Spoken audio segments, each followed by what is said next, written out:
forget to like, comment, share and subscribe.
سب سے پہلے ہم رب ذوالجلال کا شکر ادا کرتے ہیں کہ اللہ رب العزت نے ہمیں ایمان اور اسلام جیسی عظیم نعمت سے مالا مال فرمایا.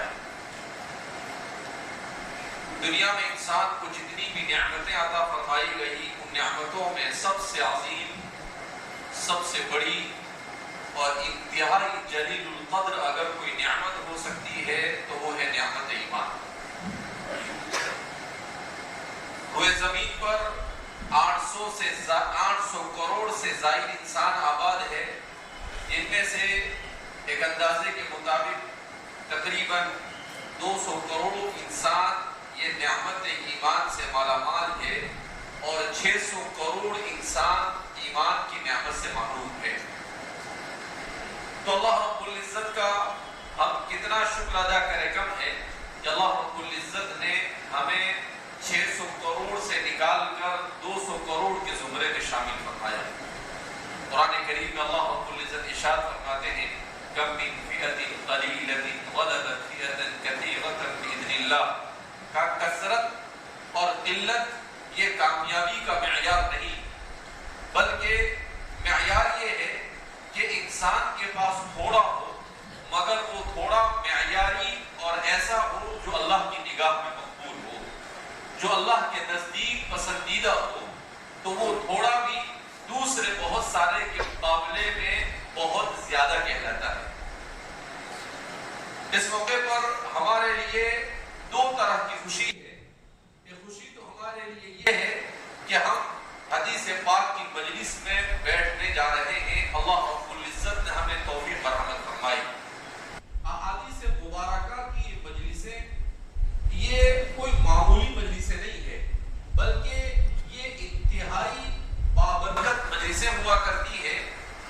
اس کا اندازہ ایک چھوٹے سے واقعے سے جو مجھے اس وقت اچانک یاد آیا کہ مامون الرشید نے ایک مرتبہ اپنے درباریوں سے کہا کہ کیا ہی اچھا ہو کہ مجلس حدیث کی برکت سے میں مالا مال ہو جاؤں. یعنی بادشاہ وقت ہے اور وہ کہتا ہے کہ مجھے ایسا موقع ملے کسی حدیث کی مجلس میں جا کر میں بیٹھوں، میں اس سے مستفید ہو جاؤں، اس لیے کہ وہ ہمارے قرون اولا کے لوگوں میں سے تھے.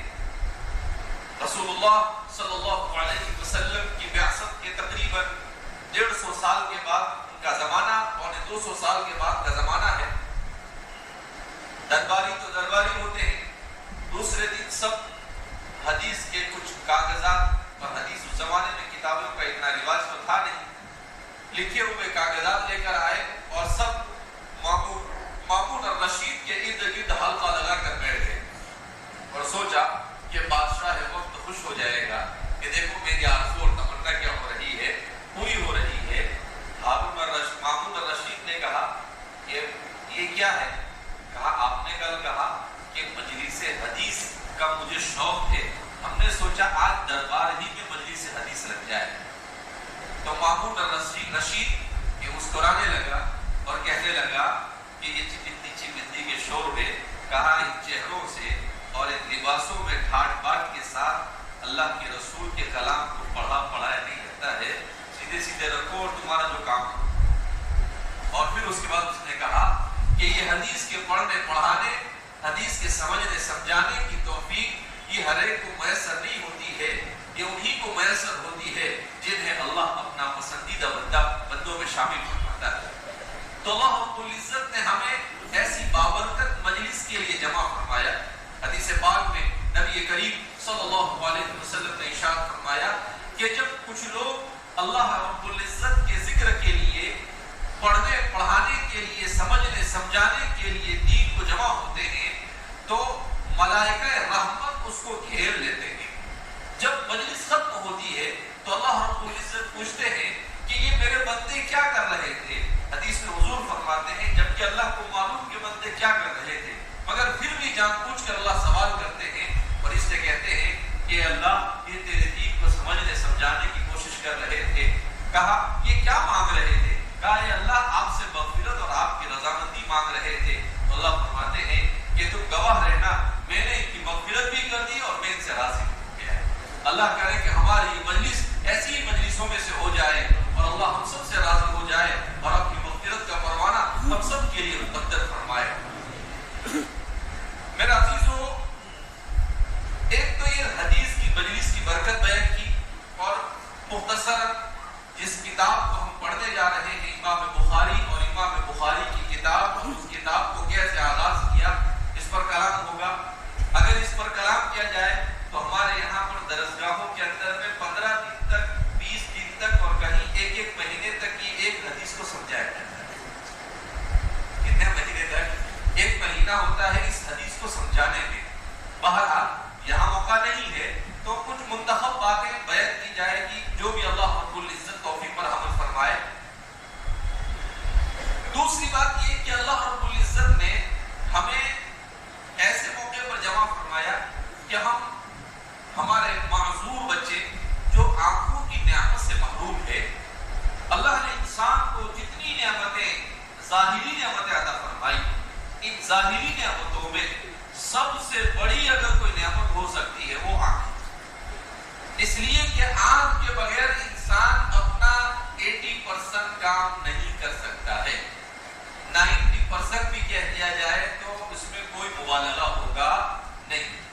تو اللہ رب العزت کا کیسا معجزہ ہے، اسلام کا معجزہ کہیے یا اللہ رب العزت کا انسان پر خصوصی کرم کہیے کہ اللہ رب العزت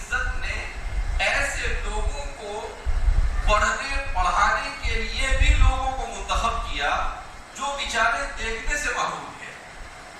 عام طور پر یہ ہوتا ہے کہ جن کو نظر نہیں آتا ہے ان کو دوسرا ایک پکڑ لیتا ہے, سڑکوں پر لے کر گھومتا ہے تاکہ روپے 2 روپے لوگ دے, اور اس طرح سے گدا گردی کا وہ شکار ہو جاتے ہیں. مگر دنیا جیسے جیسے اس دنیا کے اندر میں آبادی بڑھتی جا رہی ہے, معذورین کی تعداد میں اضافہ ہوتا جا رہا ہے. اب جب ان کی تعداد میں اضافہ ہو رہا ہے مگر ان کی طرف جیسی توجہ دینی چاہیے ویسی توجہ آج بھی ہمارا معاشرہ نہیں دے رہا ہے. ہمارے معاشرے کی بے حسی کا حال تو یہ ہے کہ اچھوں پر توجہ نہیں تو نابیناؤں اور معذوروں پر کیا توجہ دیں گے. ہم نے تو اپنے اچھوں پر بھی توجہ دینا چھوڑ دی. کیوں؟ اس لیے کہ اللہ نے آپ کی نعمت جو عطا فرمائی, ہم نے اس نعمت کی ناشکری اس طور پر کی کہ اس نعمت سے پورا دن سوائے اپنے موبائل پہ بری چیزوں میں اور غلط اور لغو چیزوں میں صرف کرنے کو اور ہم کچھ نہیں کرتے. آج ہم 7-7, 8-8, 9-9 گھنٹے موبائل لے کر بیٹھتے ہیں. کیا دیکھ رہے ہیں؟ کہا کہ شارٹ کلپ دیکھ رہے ہیں. کیا دیکھ رہے ہیں؟ کہا اسنیپ چیٹ دیکھ رہے ہیں. کیا دیکھ رہے ہیں؟ کہا واٹس ایپ دیکھ رہے ہیں. کہا کیا فائدہ؟ کہا کچھ نہیں, انٹرنیٹ ہے, 5 منٹ کا 2 منٹ کا انٹرٹین ہوتا ہے. لیکن یہ 9 اور 11 گھنٹے کا انٹرٹین دنیا میں کہاں سے آیا ہے؟ اللہ نے ایسا لگتا ہے آج کے زمانے میں جیسے انسان کو اس زمانے میں 21ویں صدی کا انسان صرف موبائل ہی کے لیے پیدا ہوا. آدمی چل رہا ہے تو ہاتھ میں موبائل ہے, گاڑی میں تو ہاتھ میں موبائل ہے, آدمی مجلس میں بیٹھا ہے, 10 لوگ بیٹھے ہوئے اور ہر ایک موبائل لے کر بیٹھا ہے. گھر میں بیٹھے ہیں, بچے کے ہاتھ میں موبائل, باپ کے ہاتھ میں موبائل, ماں کے ہاتھ میں موبائل. یہ آنکھ کی نعمت کی سب سے بڑی ناشکری ہے.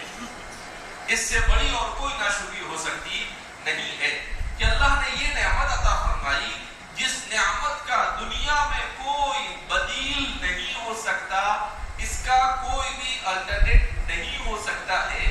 ایسی نعمت کو ہم کہاں خرچ کر رہے ہیں؟ اس نعمت کے بارے میں ہمارے معذوروں سے آپ پوچھئے کہ اگر یہ نعمت نہیں ہوتی ہے تو زندگی کتنی مشکلات کے ساتھ گزرتی ہے. انسان کھانے کے لیے محتاج, انسان چلنے کے لیے محتاج, سوائے قدم قدم اور لمحہ لمحہ احتیاج کے اور کوئی چیز نہیں باقی ہوتی ہے.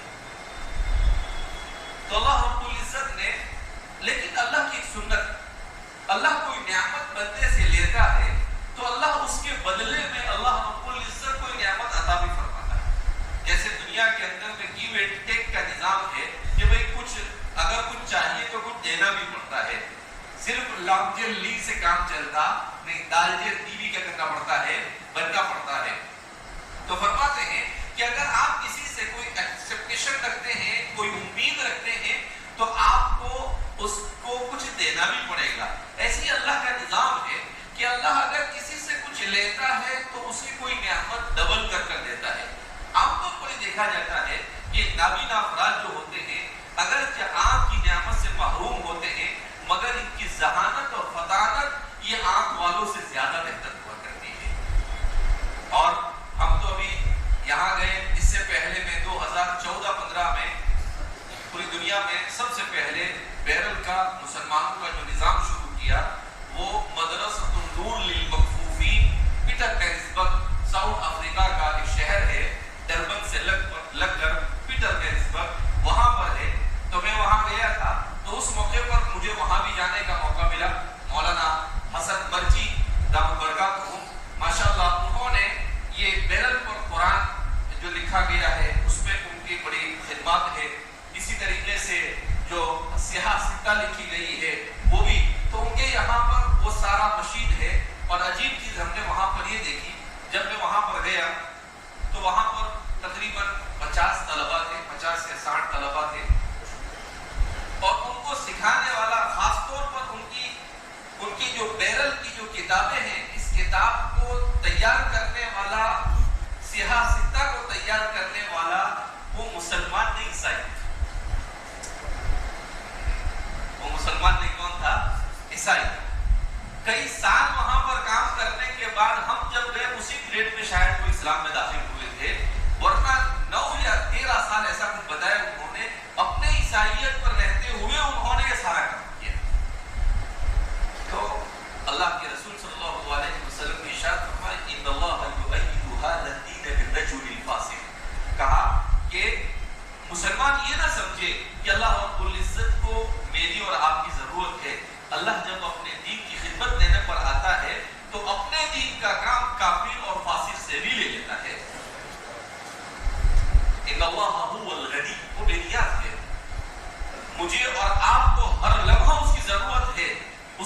میری اور آپ کی کوئی ضرورت نہیں ہے، وہ مسبب الاسباب ہے، وہ جو چاہے کر سکتا ہے۔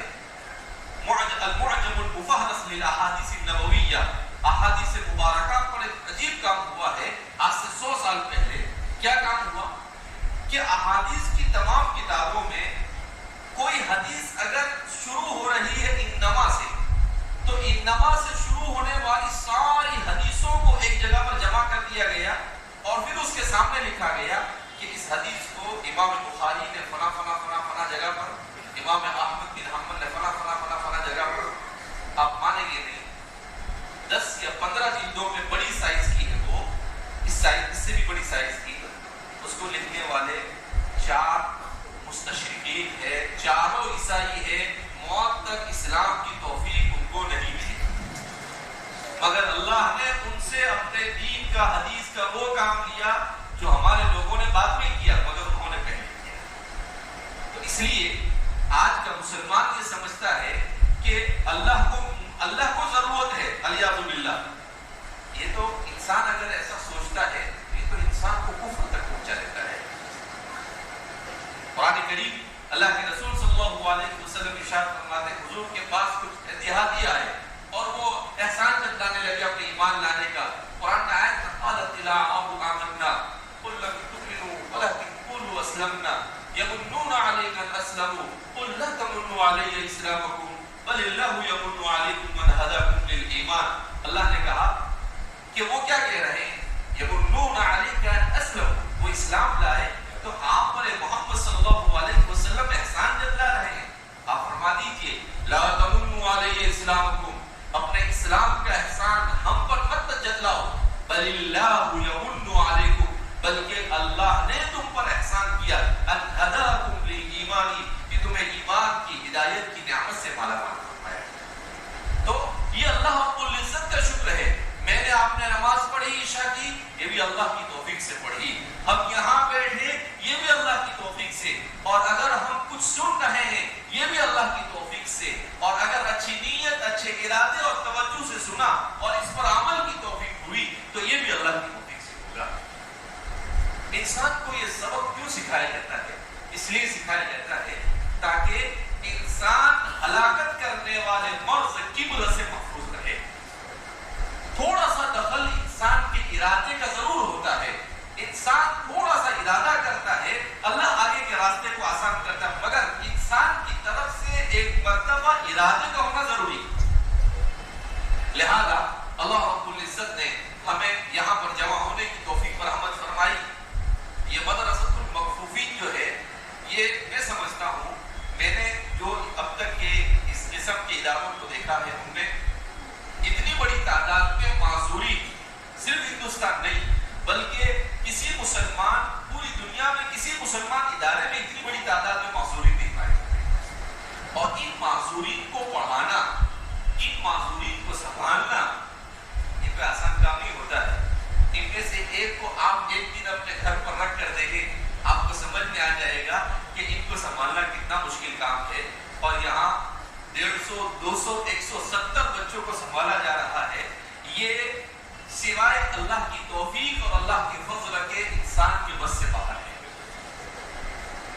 تو اللہ رب العزت نے بہرحال خدمت کا موقع فراہم فرمایا۔ ہمارے جامعہ کے فضلاء مولانا رئیس صاحب، مولانا نعیم صاحب اور ان کے رفقا کو توفیق رحمت فرمائی، اور بڑی محنت اور جد و جہد سے وہ اس مشن کو آگے بڑھا رہے ہیں۔ یہ نابینا ہونا، جہاں پر یہ اللہ رب العزت کی طرف سے ایک نعمت کا چھین لینا ہے، وہاں اللہ کی طرف سے ایک آزمائش ہے۔ حضرت شعیب علیہ السلام انبیاء کرام علیہ السلام کے سلسلے میں لکھا ہے کہ انبیاء ہر قسم کے عیب سے پاک ہوتے ہیں۔ کوئی نبی کبھی پاؤں سے معذور نہیں ہوا، کوئی نبی ہاتھ سے کبھی معذور نہیں ہوا، کسی نبی میں کوئی عیب نہیں ہوتا، مگر 2 انبیاء کے بارے میں میری اپنی معلومات کے مطابق کہ وہ نابینا، مادرزاد نابینا تو نہیں تھے، مگر وہ نابینا کے مرحلے سے ضرور گزرے۔ حضرت شعیب علیہ السلام وہ نابینا تھے، اسی لیے ان کی بیٹیاں یہ اپنے جانوروں کو لے کر وہاں پر پہنچی کنویں پر، اور وہیں پر حضرت موسیٰ علیہ السلام نے دیکھا، ان کی مدد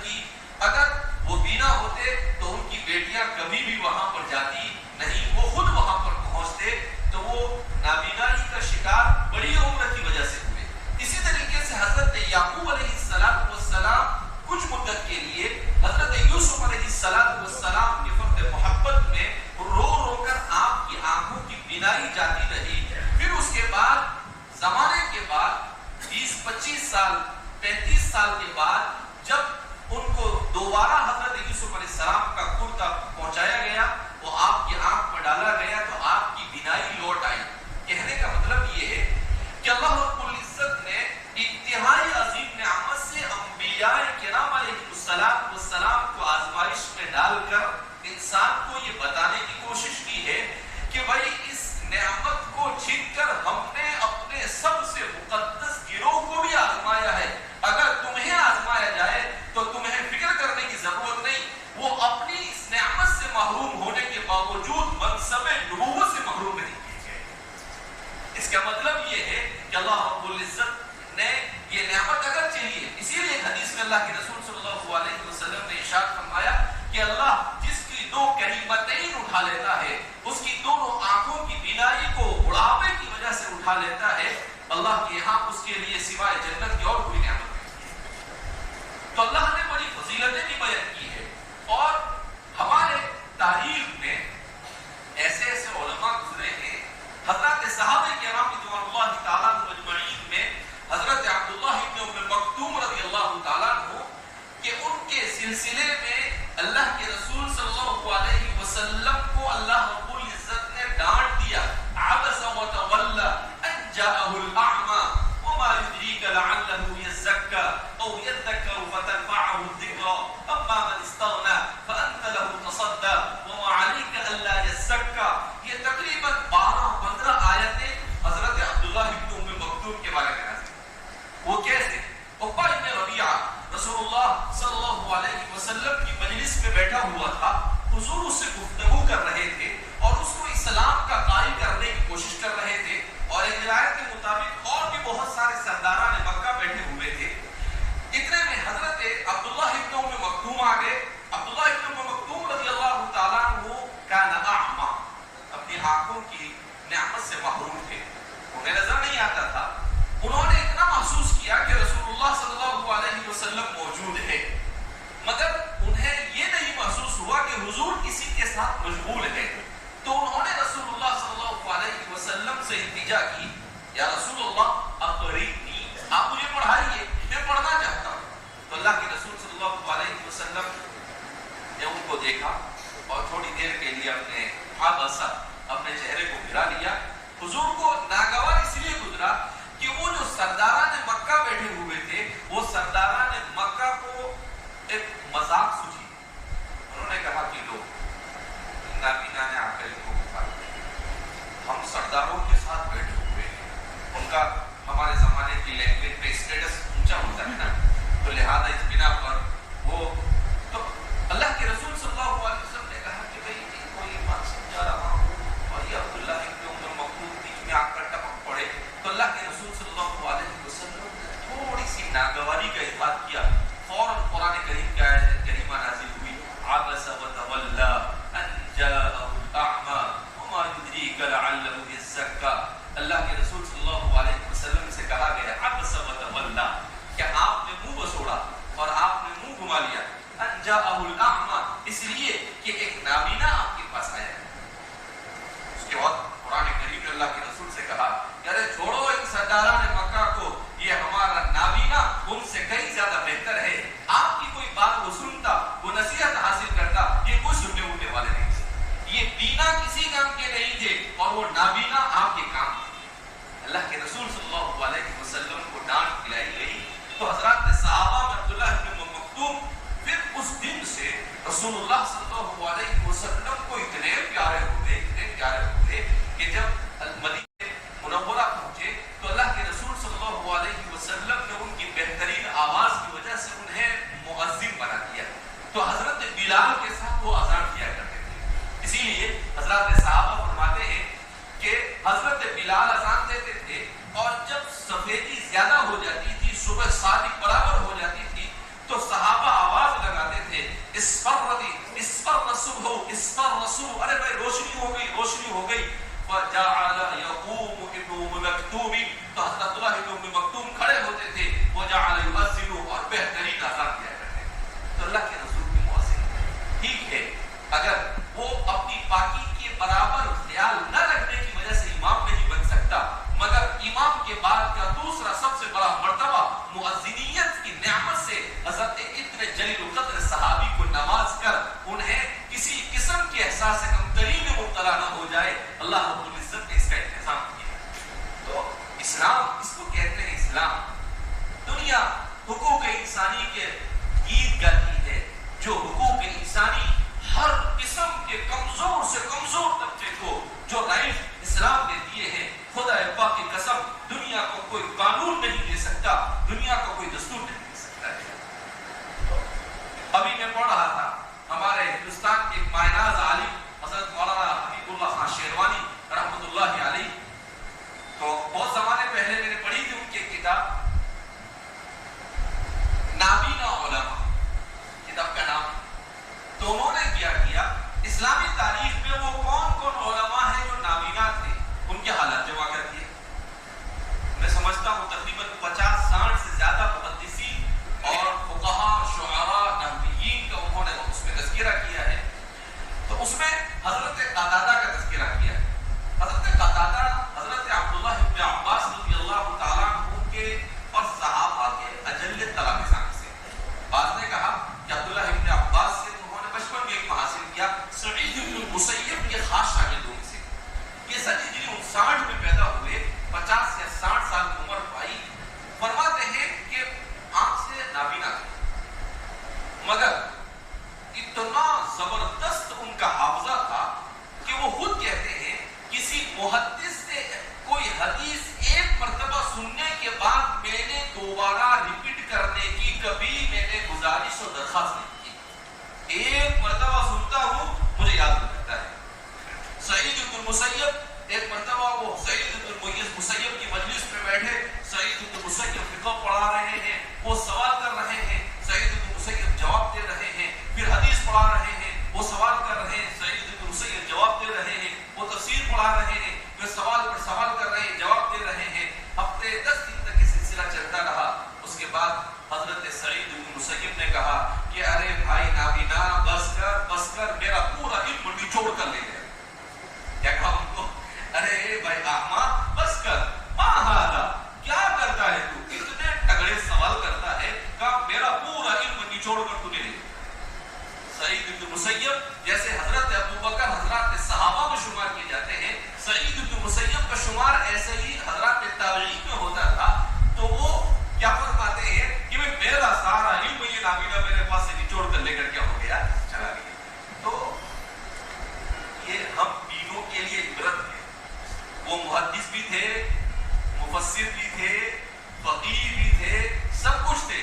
ان کے بارے میں آتا ہے کہ وہ مدینہ منورہ کی گلیوں سے ایسے واقف تھے کہ بغیر کسی کو اپنے ساتھ لیے ہوئے مدینہ کی ہر گلی میں آسانی کے ساتھ گھومتے، اور کبھی کسی سے ٹکرائے نہیں، اور کبھی کسی طرح سے ایک گلی کے بجائے دوسری گلی میں نہیں گئے، اور کبھی کسی غلط گھر میں بغیر رہنما کے بھی نہیں گئے۔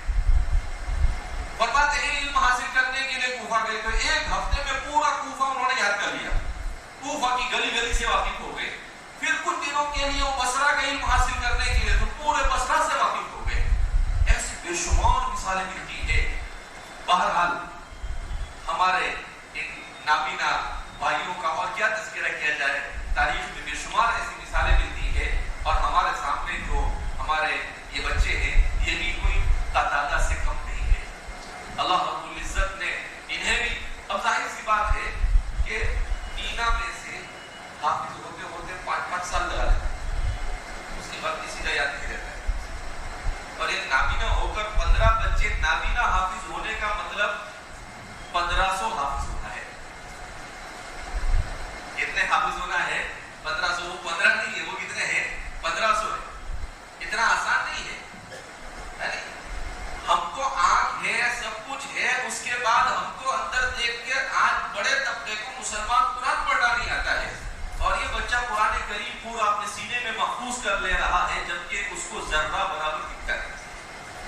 یہ تو ٹھیک ہے۔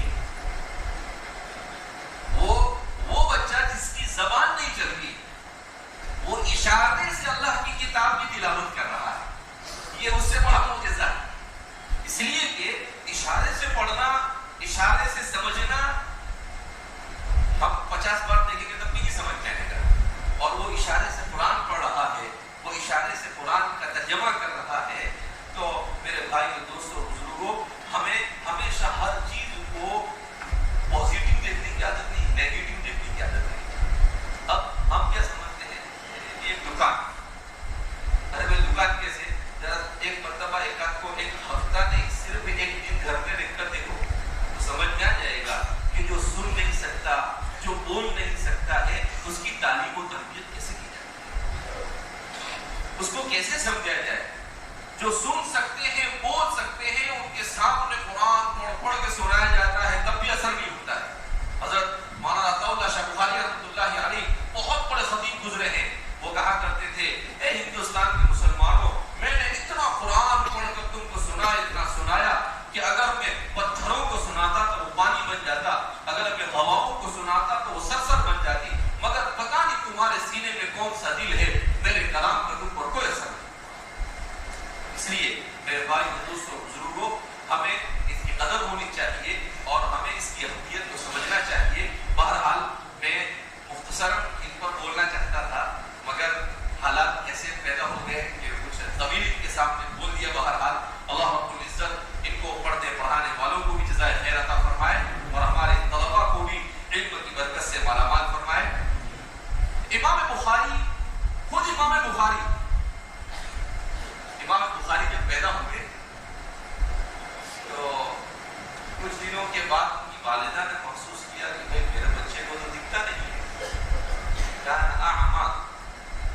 امام بخاری کو بھی نظر نہیں آتا تھا. اب ان کی والدہ بے چین ہو گئی، والد کا انتقال ہو چکا تھا، والدہ بے چین ہو گئی کہ بھائی یتیم بچہ ہے، میں تو اس کو محدث بنانا چاہتی تھی، بڑا عالم بنانا چاہتی تھی، اس کو تو دکھتا ہی نہیں ہے، کیا ہوگا. رو رو کر اللہ کے سامنے کہا کہ اللہ یہ تو نہیں ہو سکتا ہے، میں نے نیت کی ہے. دیکھو ماں باپ کی نیتیں کیسا اثر دکھاتی ہے، ماں باپ کی دعائیں کیسا اثر دکھاتی ہے. اللہ کے سامنے اتنا روئی ام بخاری، اتنا روئی، اللہ کو ترس آ گیا. ایک دن حضرت ابراہیم ان کے خواب میں آئے اور کہا کہ میری بیٹیا مت رو، تمہارے بچے کی آنکھ کی بینائی اللہ نے لوٹا دی ہے. اور پھر دیکھا کہ اس طرح سے ان کے ہاتھ پھیر دیا. صبح میں جب وہ اٹھے تو ماں اٹھ کر فوراً اپنے بچے کو جا کر اپنے لال کو سینے سے لگاتی ہے اور کہتی ہے بیٹا تجھے دکھ رہا ہے؟ تو بخاری کہتے ہیں ہاں مجھے دکھ رہا ہے. تو فوراً مسرت اتنی خوش ہو جاتی ہے اور کہتی ہے اے اللہ میں آج سے نیت کرتی ہوں کہ میں اپنے اس بچے کو حدیث کے لیے وقف کر دوں. پھر اللہ نے کیسی روشنائی دی. 8 سال کی عمر میں امام بخاری ایک محدث کی مجلس میں بیٹھتے ہیں، حدیث لکھ رہے ہیں. اس محدث سے غلطی سے حدیث میں غلطی ہو گئی. امام بخاری پیچھے بیٹھے ہوئے تھے، 8 سال کی عمر میں کھڑے ہو جاتے ہیں اور کہتے ہیں اخطأت یا شیخ، آپ نے غلطی کی یہاں پر، اس لیے کہ آپ فلاں راوی ہونا چاہیے، آپ نے فلاں راوی. تو محدث کہنے لگے کیا صغیر چھوٹو بچکوڑے بیٹھ کیا بولتا ہے. تو کہا کہتے ہیں دیکھو آپ لکھا ہوا ہے. تو دیکھا تو بات یہاں غلطی کر رہے ہیں.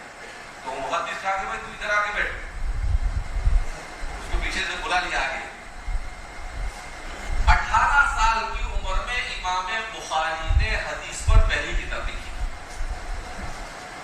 اور اللہ نے کیسی روشنی واپس کی کہ امام بخاری نے اپنی ایک کتاب بغیر کسی دوسری روشنی کے، چاند کی روشنی میں بیٹھ کر کتاب لکھی.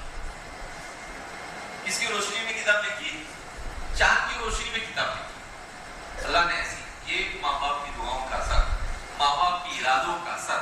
ہم فلمیں دیکھتے ہیں، کرکٹ دیکھتے ہیں اور ہم یہ نیت کرتے ہیں کہ ہمارے بچے بھی ایسے بنے، اسی لیے ہمارے بچوں کے اندر میں وہ ذوق اور تقویٰ نہیں آتا.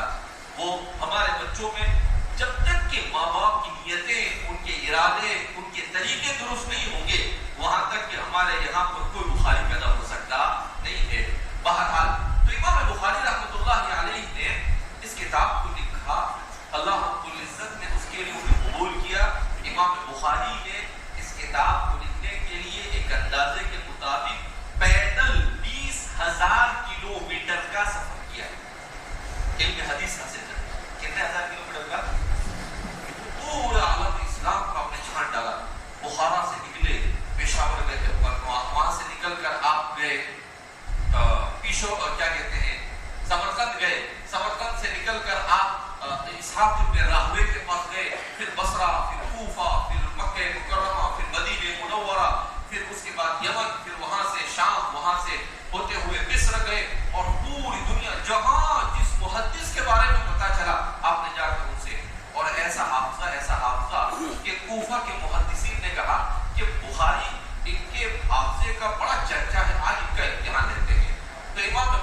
100 حدیثیں ان کے ٹکڑوں کو ایک دوسرے سے، راویوں کو ایک دوسرے سے گڑمڑ کر دیا اور کہا بخاری ذرا اس کو پڑھو تو امام بخاری پڑھنے لگے اور کہنے لگے کہ یہاں یہ غلطی، یہاں یہ غلطی، یہاں یہ ہونا چاہیے، یہاں یہ ہونا چاہیے، پوری 100 حدیثوں کی غلطیوں کو درست کر کے بتا دیا۔ یہ کتاب انہوں نے لکھی تو کیسے لکھی؟ مکہ مکرمہ میں رہ کر لکھی۔ ایک ایک روایت، 10,000 روایتیں اس میں تکرار کے ساتھ، ایک روایت کو لکھتے تھے تو غسل کرتے تھے، 2 رکعت نماز پڑھتے تھے، دعا کرتے تھے اور اس کے بعد روایت لکھتے تھے۔ 20,000 رکعتیں نماز پڑھ کر اس کو لکھا، جب جا کر اللہ رب العزت نے 1200 سال کے بعد بھی آج ہم ان کو یاد کر رہے ہیں، سیدنا امیر المؤمنین فی الحدیث ابو عبداللہ اسماعیل بن محمد بن اسماعیل بن البخاری۔ تو ماں باپ خود اپنی جد و جہد، خود اپنے ارادے، اپنی محنتیں، اپنی دعائیں جب سارے ایفرٹ لگتے ہیں تب جا کر کوئی ایسی نعمت وجود میں آتی ہے جس کو تاریخ ہمیشہ ہمیشہ کے لیے کیا کرتی ہے، یاد رکھتی ہے۔ آپ نے اپنی کتاب کو شروع کیا باب کیف کان الوحی الی رسول اللہ صلی اللہ علیہ وسلم، اور بعد جائیے بخاری پر ایسا مسئلہ حل کر دیا، ایک نرالا انداز۔ چونکہ مجھے ہر قسم کی چیزوں کو پڑھنے کا اللہ کی توفیق سے تھوڑا سا ذوق ہے، چھوٹا موٹا پڑھ لیتا ہوں میں، تو فلسفہ اور سائنس بھی میں نے پچھلے چند سالوں میں خوب پڑھا۔ تو سائنس جس کو ہم پڑھتے ہیں، بڑا طبقہ آپ کے یہاں پڑھا لکھا یہاں بیٹھا ہوا ہے، اس میں ایک شاخ ہے سائنس کی جس کو ایپسٹومولوجی کہا جاتا ہے۔ کیا کہتے ہیں اس کو؟ ایپسٹومولوجی۔ شاید بہت سارے سائنس پڑھنے والوں کو معلوم نہیں ہوتا، اس کو ایپسٹومولوجی کہتے ہیں۔ ایپسٹومولوجی کو اردو کے اندر میں اس کو کہتے ہیں علمیت، نظریہ علمیت، اور اس کو عربی میں کہا جاتا ہے نظریۃ المعرفہ۔ یہ سائنس کی ایک شاخ ہے اور اس کو بنیادی شاخوں میں شمار کیا جاتا ہے، جس میں بحث کی جاتی ہے ریسورسز آف نالج، ذرائع علم سے، کہ علم کن کن ذرائع سے حاصل کیا جاتا ہے۔ آنکھ سے علم حاصل کیا جاتا ہے، کان سے، حواس سے، خمسہ سے، جس کو 5 senses کہا جاتا ہے، اس سے علم حاصل کیا جاتا ہے، عقل سے علم حاصل کیا جاتا ہے۔ ان ساری چیزوں سے بحث کی جاتی ہے۔ اللہ رب العزت کو اپنے دین کو زندہ رکھنا تھا، جس میں بخاری کا بڑا حصہ اور ان کا بڑا نام، ان کا کردار رکھنا تھا، تو اللہ رب العزت نے کہا امام بخاری سے کہ بھیا امام بخاری ایک کام کرو، آپ باب قائم کرو، باب کیف کان بدء الوحی الی رسول اللہ صلی اللہ علیہ وسلم۔ کیا مطلب اس کا؟ رسول اللہ صلی اللہ علیہ وسلم پر وحی کس طرح سے نازل ہوتی تھی۔ اب فلسفہ اور سائنس میں ذرائع علم یہ یا تو حواس سے خمسہ 5 senses یا عقل، اور بہت تو مشاہدہ اور تجربہ جس کو کہتے ہیں۔ مگر اسلام اور مسلمانوں کے یہاں پر ذرائع علم میں سب سے پہلے وحی، اس کے بعد 5 senses، اور پھر اس کے بعد انسان کی عقل۔ تو وحی کے ذریعے سے جو علم حاصل ہوتا ہے وہ سب سے پختہ علم ہے۔ کیا مطلب؟ جہاں انسان کے 5 senses کام کرنا چھوڑ دیتے ہیں، وہاں سے انسان کی عقل کام کرتی ہے، اور جہاں عقل ہتھیار ڈال دیتی ہے وہاں سے وحی کام کرنا شروع کرتی ہے۔ یعنی جہاں عقل کو کچھ سمجھ میں نہیں آتا ہے تو وہاں پر وحی کام کرنا شروع کرتی ہے۔ ہمارے یہاں پر سب سے بنیادی چیز یہ ہے، اللہ نے امام بخاری سے کہا کہ 15ویں صدی میں لوگ اس سے بحث کریں گے، چل 30ویں صدی میں تو ہی لکھ کے چلا جا، باب کیف کان بدء الوحی الی رسول اللہ صلی اللہ علیہ وسلم، رسول اللہ صلی اللہ علیہ وسلم پر وحی کا نزول کیسے ہوتا ہے۔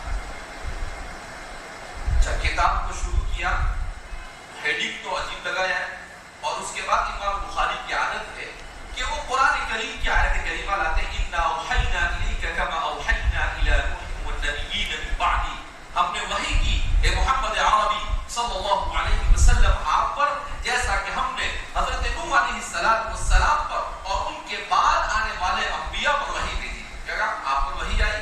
آپ سے پہلے انبیاء پر بھی وحی آئی، اور انسانیت کی رہنمائی کے لیے ہم نے وحی کو بھیجا۔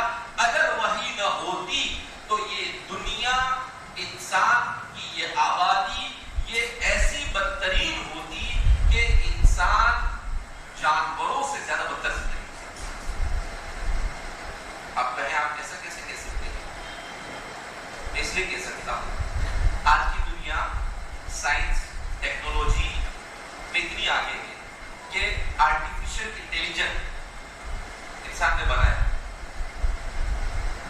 اور عجیب عجیب چیزیں. مگر جو لوگ اتنے ہوشیار ہوتے ہیں ان کو کھانے کا طریقہ نہیں معلوم. کھانے کا طریقہ بہت دور کی بات, دھونے کا طریقہ نہیں معلوم. ایک ترقی یافتہ ملک میں گیا تو ہمارے دوستوں نے کہا کہ یہاں پر جنگل بہت بڑا ہے, تو وہاں پر لائن شیر وغیرہ ہوتے ہیں, بالکل نظروں کے سامنے دیکھ سکتے ہیں. ہم نے دیکھا بھی, میں گاڑی میں یہاں بیٹھا ہوا تھا, کھلی گاڑی تھی اور مجھ سے شاید 1 فٹ سے بھی کم مقدار میں وہاں سے شیر کا پورا ٹولہ گزرا. اب وہاں پر ہم گئے تو کہا کہ بھائی جس کو فارغ ہونا فارغ ہو جائے. واش روم سے واش روم میں گئے, دیکھا میں نے نہ بجنا نہ نل نہ کچھ نہیں. میں نے ٹٹولا اور بھی میں باہر آ گیا. اور وہ ہمارے دوست میزبان سے میں نے کہا کیا یہاں دھونے کا علاج نہیں ہے؟ وہ ہنسنے لگے. کیا ہو بولا تھا؟ تو بولے یہاں پر ٹیشو پر اکتفا کیا جاتا ہے. اس پر اکتفا کیا جاتا ہے. میں نے کہا جو کرتا ہو کرے, ہم سے اکتفا نہیں ہو سکتا ہے. ہم کو تو اسلام نے کہا ہے کہ بھائی نہیں, پانی استعمال کرو. پانی ہے تو ٹھیک ہے. اب کہنے کا مطلب یہ ہے کہ وہ 9 اسٹار ہوٹل تھی, 5 9 7 نہیں, کتنی نہیں. اور تہذیب کا معیار یہ کہ نہیں دھونا یعنی بہت بھاری تہذیب. اب آپ اندازہ لگائیں کہ انسان کو اگر یہ وحی نہ ہوتی تو یہ کیسے زندگی گزارتا, اگر یہ انبیاء نہ آتے تو کیسے زندگی گزارتے. انبیاء آنے کے بعد یہ حال ہے. گزشتہ کل کی میں نیوز آپ کو سناتا ہوں. سوئٹزر لینڈ کی ایک نیوز آئی کہ کمپٹیشن, اس چیز کا کمپٹیشن معلوم, لوگوں کے سامنے سیکس کا کمپٹیشن ہے. اللہ کے رسول صلی اللہ علیہ وسلم نے کہا قیامت سے پہلے ایسا دن دیکھو گے تم لوگ کہ لوگ نظروں کے سامنے گندگیاں کر رہے ہوں گے. حضرت عمر نے کہا کہ اللہ کے رسول ایسا ہوگا کہاں؟ کل جب نیوز پڑھی مجھے فوراً وہ حدیث کلک کی. میں نے کہا دیکھو دنیا کہاں پہنچ گئی. تو یہ اللہ رب العزت کا فضل اور احسان ہے کہ اللہ رب العزت نے اس وحی کی برکت سے مجھے اور آپ کو مالا مال فرمایا. تو یہ وحی ہے. بہرحال اس پر مزید تفصیلیں یہاں پر مناسب نہیں ہے.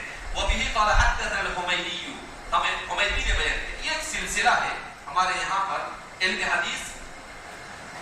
اللہ رب العزت نے اسلام کو محفوظ رکھا. 5 منٹ میں اپنی بات کو ختم کر دیتا ہوں اور پھر انشاءاللہ آپ سر کا بھی انتظار کر رہے ہیں.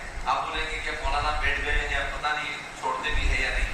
لیکن دیکھو یہ حدیث ایسی چیز ہے کہ اب میں خود پڑھاتا ہوں اس کتاب کو تو ظاہر سی بات ہے میرا اپنا مطالعہ بھی ہے. اور ابھی میں کوئی زیادہ دیر کر دیا ہے, میں نے سوچا کہ تھوڑا سا 15-20 منٹ میں اپنا دیں گے اور پھر اس کے بعد سب بولیں گے. لیکن بولنے کی بیماری ہے. تو امام بخاری نے اپنی حدیث میں کیا ہوتا ہے کہ رسول اللہ صلی اللہ علیہ وسلم کی کسی فرمان کو بیان کرنے سے پہلے امام بخاری نے اس کو کس سے سنا؟ جس سے امام بخاری نے سنا انہوں نے کس سے سنا, اور جنہوں نے ان کے استاد نے کس سے سنا ان سے کس نے سنا. ایسا پورا سلسلہ ہوتا ہے جس کو سند کہا جاتا ہے. یہ کیوں؟ لولا الاسناد لما شاء من شاء ما قال. اگر یہ اسانید نہ ہوتی تو جس کی مرضی میں جو آتا حدیث بنا دیتا. ہمارے محدثین نے یہ طریقہ اختیار کیا ہے. اذا وقعت الفتنہ, جب صحابہ میں آزمائش یعنی صحابہ میں اختلاف پیدا ہوا تو اب کچھ لوگ حضرت امیر معاویہ کے حق میں حدیث بنانے لگے, کچھ لوگ حضرت علی کے حق میں. حضرت عبداللہ بن عباس کہتے ہیں کہ ہمارے پاس کوئی آ کر کہتا ہے کہ حضور نے یہ فرمایا تو ہم اس سے پوچھتے ہیں کہ تو نے کس سے سنا ہے بھیا؟ تو وہ بولتا ہے کہ فلاں سے سنا. تو پھر ہم اس آدمی کے جا کر اس کے بارے میں چھان بین کرتے کہ آدمی کون ہے, سچا ہے, جھوٹا ہے, امانتدار ہے, دیانتدار ہے, جس سے یہ بیان کر رہا ہے واقعتاً اس سے سنا ہوگا یا نہیں. یہ پوری چھان بین. ایک مستشرق کہتا ہے یہ صرف امت مسلمہ اور یہ مسلمان امت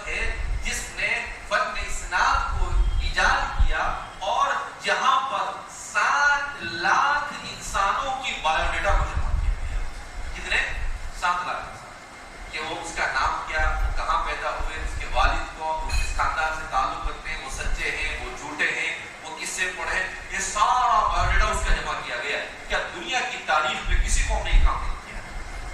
اب فرماتے ہیں کہ اس سند کی وجہ سے رسول اللہ صلی اللہ علیہ وسلم کے فرامین ایسے محفوظ ہوئے کہ قیامت تک کوئی بھی آدمی اپنی من مانی کسی بھی بات کو رسول اللہ صلی اللہ علیہ وسلم تک منسوب نہیں کر سکتا ہے. محفوظ ہو گئے. صرف بالکل ایسا سیو کر دیا گیا کہ سوال ہی نہیں پیدا ہوتا کہ کوئی بات حضور نے نہ کہی ہو اور اس کو حضور کا فرمان کہتے ہیں. یہ سند کی برکت ہے. تو سب سے پہلے حدثنا الحمیدی یہ امام بخاری کے استاد ہے, مکہ مکرمہ کے رہنے والے تھے, قریش سے ان کا تعلق تھا, اور چونکہ وحی سب سے پہلے مکہ مکرمہ میں نازل ہوئی اس لیے آپ نے سب سے پہلے ایسے راوی کا انتخاب کیا جن کا تعلق کہاں سے تھا؟ مکہ مکرمہ سے.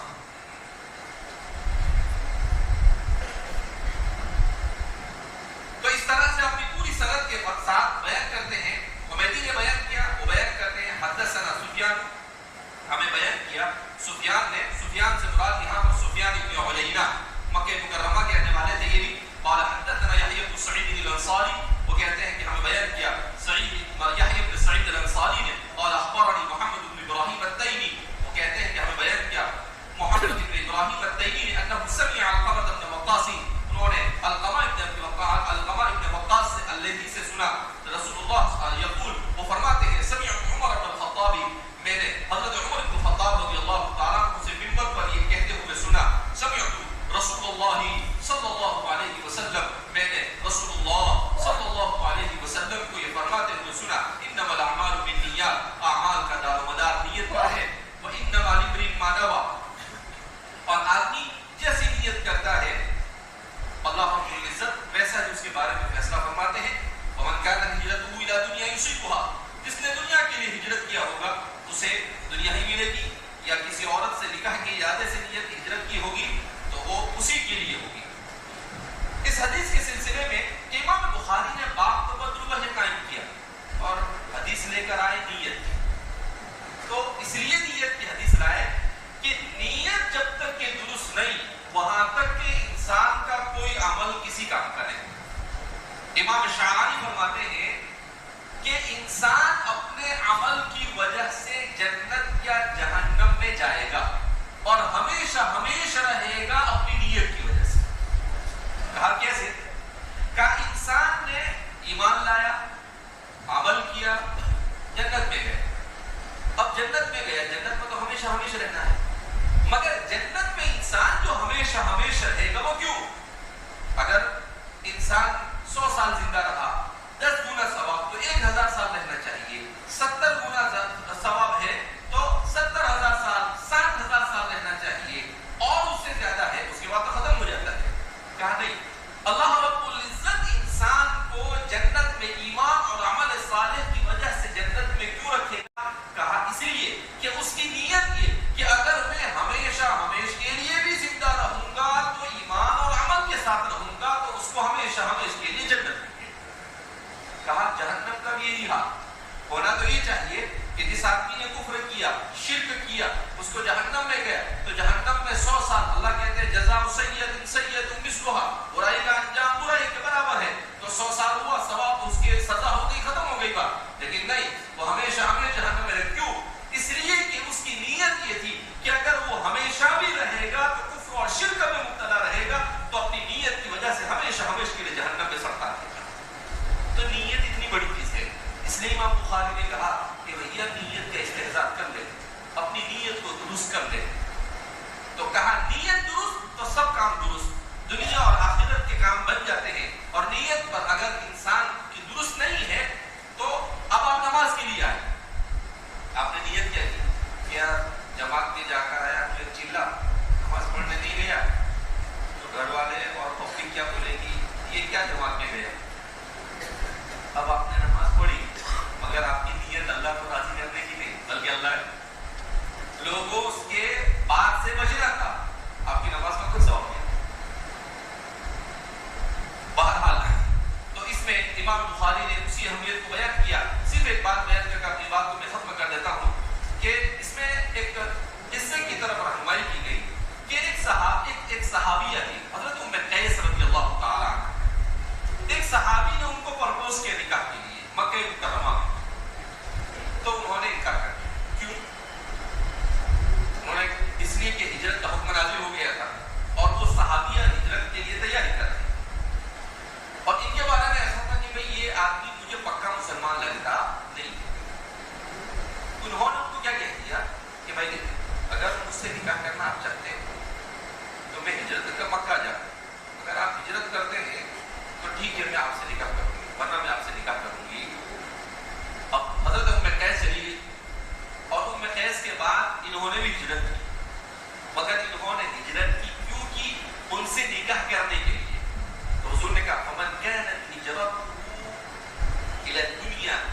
إلى امرأة یا کسی عورت کے لیے بھی ہجرت کی ہوگی فہجرتہ إلى ما هاجر إليه، تو اس کو ہجرت ایسی انتہائی عظیم نعمت کا ایک عبادت کا ثواب نہیں ملتا، تو ان کا وہ ثواب کیا ہوتا رہا؟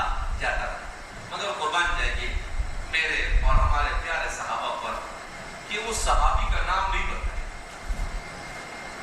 صحابی کا نام کہیں پر نہیں ملتا ہے، صرف کیا آتا ہے وہاں پر روایتوں کے اندر میں کہ ام قیس سے نکاح کرنے کے ارادے سے ہجرت کرنے والے۔ یہ صحابی کا ایک بہت اچھا کانسیپٹ ہمارے صحابہ نے حضور کو سکھایا کہ اپنے بھائی کی عیب کو چھپانا۔ صحابہ نے اس پر عمل کیا، کسی بھی صحابی سے اگر کوئی غلطی ہوتی تھی تو صحابہ کبھی ان کا نام نہیں بیان کرتے تھے، رجل کہہ کر، امرأۃ کہہ کر، غامدیۃ کہہ کر ان کو چھوڑ دیتے تھے۔ بہت مشکل سے کبھی نام مل گیا تو مل گیا، ورنہ نام نہیں ملتا۔ اور آج ہمارے یہاں پر کیا، ذرا کسی غلطی اپنے کو پتہ چلی جائے واٹس ایپ پر چالو، نہیں بھی کی ہو، سنی سنائی بھی کیا ہو جاتے ہم چالو کر دیتے۔ فوٹو شاپ کے اندر میں کچھ بھی بنا کر کسی کی بدنامی کرنا کیا کر دیتے ہیں، شروع کر دیتے۔ وہاں غلطی بھی ہوتی تھی تو چھپاتے تھے، کیوں؟ حضور نے ان کو سکھایا تھا من ستر مسلما سترہ اللہ یوم القیامہ، جو کسی مسلمان کے عیب کو چھپائے گا کل قیامت کے دن اللہ اس کے عیب کو چھپائے گا۔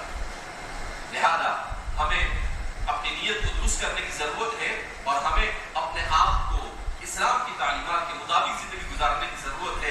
اللہ رب العزت ہم سب کے یہاں پر جمع ہونے کو قبول فرمائے اور ہم سب کو کہنے سننے سے زیادہ عمل کی توفیق پر حمد فرمائے۔ میری بات لمبی ہو گئی، اس پر میں بہت زیادہ معذرت چاہتا ہوں۔ بہرحال اللہ رب العزت نے مقدر نے جو لکھا تھا، جو بلوانا تھا وہ بولا، میں نے پھر بھی بریک مار دیا۔ الحمدللہ کہ اللہ رب العزت نے بریک لگوائی کہ